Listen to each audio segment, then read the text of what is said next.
جمعے کے دن کو اسلام میں خصوصی فضیلت حاصل ہے اور اسے ہفتے کے دنوں میں سب سے برتر قرار دیا گیا ہے۔ قرآن و حدیث میں جمعہ کی اہمیت کو واضح کیا گیا ہے اور اس دن کی عبادات کی خاص تاکید کی گئی ہے۔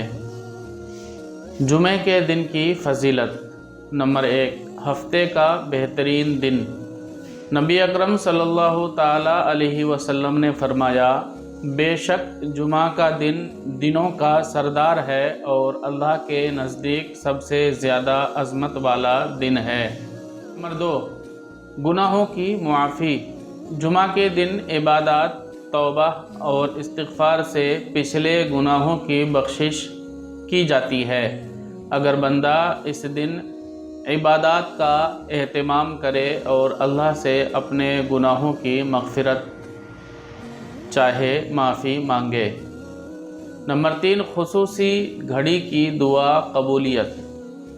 نبی اکرم صلی اللہ تعالیٰ علیہ وسلم نے فرمایا کہ جمعے کے دن ایک ایسی گھڑی ہوتی ہے جس میں اللہ سے جو بھی دعا کی جائے وہ قبول ہوتی ہے۔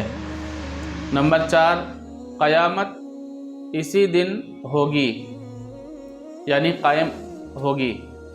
احادیث میں آتا ہے کہ قیامت جمعہ کے دن قائم ہوگی، جس سے اس دن کی مزید عظمت و اہمیت ثابت ہوتی ہے۔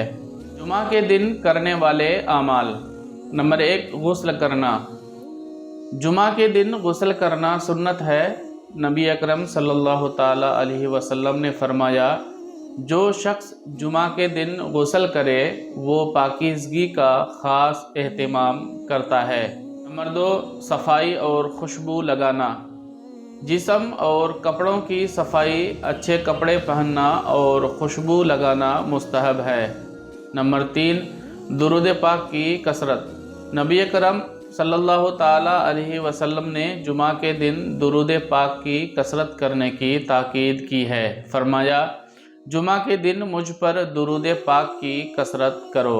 نمبر 4، سورہ کہف کی تلاوت۔ اس دن سورۃ الکہف پڑھنے کی بھی فضیلت ہے۔ احادیث میں آیا ہے کہ سورہ کہف پڑھنے سے ہفتے بھر کے لیے شیطان اور فتنوں سے حفاظت ملتی ہے۔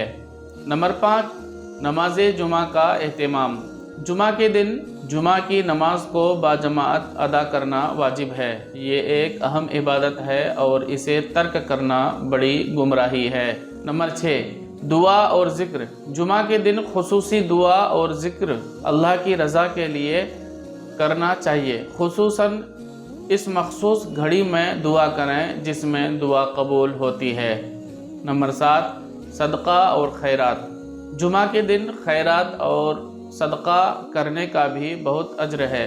اس دن کو نیکیوں میں بڑھ چڑھ کر حصہ لینے کے لیے استعمال کرنا چاہیے۔ خلاصہ، جمعہ کا دن عظمت والا ہے اور اس دن کی عبادات، خاص دعائیں اور عبادات کا اہتمام بہت اجر و ثواب کا باعث ہے۔ اس دن کو عبادت، درود پاک، ذکر اور اچھے اعمال میں گزارنا چاہیے تاکہ اللہ تعالیٰ کی رضا حاصل ہو۔